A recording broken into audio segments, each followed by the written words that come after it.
He went into pigs during the war and was bacon from Britain. And then he made pretty good as long as it was bacon from Britain. But when the war was over, they just turned off bacon from Britain right off the bat. So then we went strict to poultry. But he had pigs all the way through the war. And when the pig market crashed, he turned it into poultry.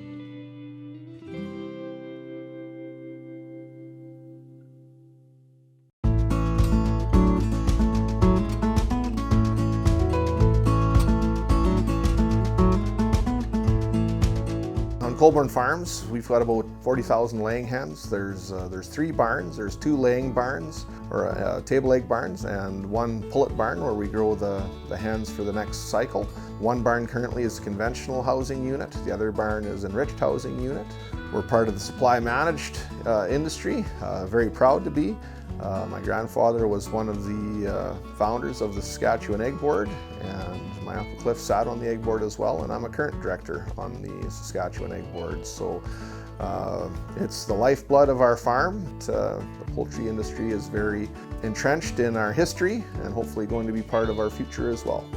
1960, you can see it out there. We built half of this hen house, and they were just on the floor of the hen house to start that.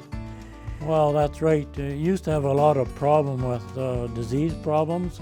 Raising the birds on the floor, it was quite a problem in comparison with the birds in cages. The birds are away from manure, and it was a lot healthier. You came out with a lot healthier bird. The history of our egg production on Colborn Farms, we've all heard the stories, right? We've all heard the stories of the conditions in the barns when they first started. We've heard the stories of having, the hens out running in the pasture and being attacked by foxes or coyotes. We've heard the stories of, our natural environmental conditions like winter. And when Darren and Jeffrey and I decided to build the enriched barn, we used that history and we used that knowledge to make our decision, and we based it on the experiences that they had. We made the decision to go with an enriched barn because we felt, for ourselves, it's a great way to grow a hen, a great way to produce an egg, and we feel that is absolutely 100% the best direction for sustainability for Colborn Farms.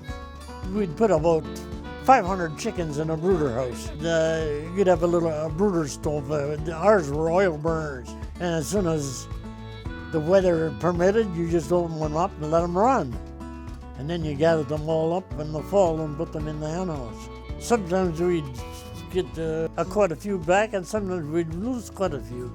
I went out there one time, and there was a bunch of these chickens on the ground with their necks broken.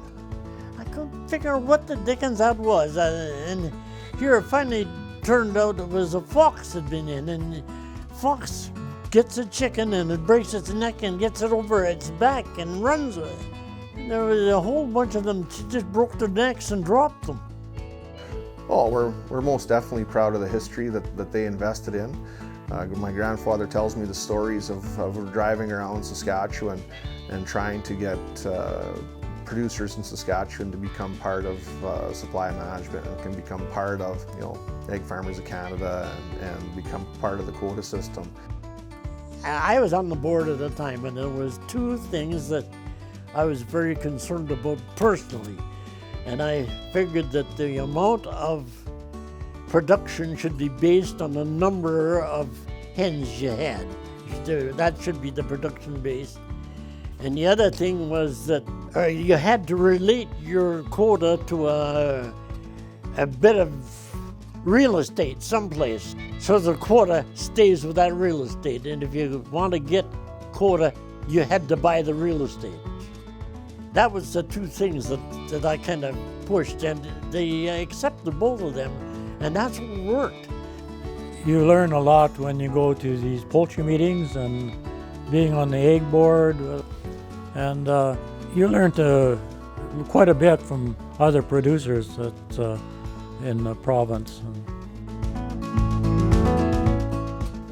100%. The investment in technology in our poultry operation, they went from 15 dozen per bird per year, and they thought that 18 dozen per bird was astronomical, right? And now we're in that 26 to 27 to 28 dozen per bird per year. So, can we correlate that back to investment and education and research? 100%. That's been all attributed to technology in those areas.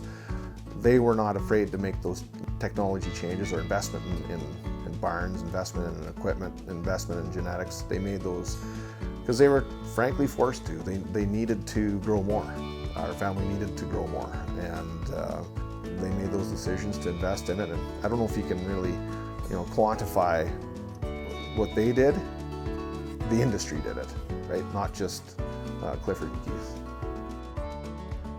And it all helps to improve production, but we produce a good quality egg. I'm surprised and very happy, to tell you the truth. Sort of the poultry business sort of all came together pretty darn smoothly. Because there's a lot that you don't see that is involved in that poultry business that's already gone.